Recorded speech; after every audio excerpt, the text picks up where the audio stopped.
Il a la veste noire, pas encore la cravate, mais déjà tout d'un futur président de la République. À 22 ans, Maxime Werner est le plus jeune candidat à l'Élysée.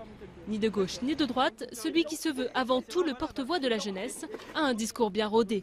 Je suis candidat pour faire le meilleur score possible et qu'entre les deux tours, les deux candidats doivent se positionner de manière obligatoire sur une politique publique de la jeunesse et de l'intergénérationnel. Il n'y a aucun homme politique dans ce pays qui propose une politique publique de la jeunesse, de l'intergénérationnel, qui essaye de se tourner sur les problèmes de l'avenir, d'investir sur la jeunesse au lieu de dire qu'on est une charge. Parmi ses propositions phares, la gratuité du permis de conduire, la suppression du redoublement au collège ou encore la mise en place de logements où se côtoient toutes les générations.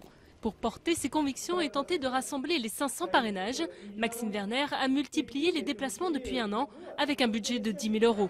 Le jeune homme affirme avoir réuni 420 promesses de signature, mais en cas d'échec, il entend bien faire de la jeunesse un thème majeur de la campagne. J'irai voir tous les candidats pour leur demander vous faites quoi sur la jeunesse et je propose ça.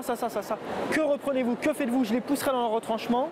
Malgré son jeune âge, cet étudiant boursier en communication est loin d'être un novice en politique. En 2008, le jour de ses 18 ans, il est candidat au municipal dans sa ville natale de Bron, près de Lyon. Président de l'Association des jeunes de France, il est à l'initiative de la loi sur l'éligibilité à 18 ans. Et s'il songe déjà à l'après-élection, ce n'est pas pour faire carrière en politique. Mais moi, je ne veux pas en faire un métier, la politique. C'est un engagement, je suis militant associatif. Je vais continuer à aller voir celles et ceux que j'ai rencontrés durant cette campagne pour faire de l'action sur le terrain et aider au mieux possible l'engagement des jeunes et leur intégration dans la société. En attendant, la course au parrainage continue et la campagne aussi, avec toujours le même aplomb qui séduit ou qui agace.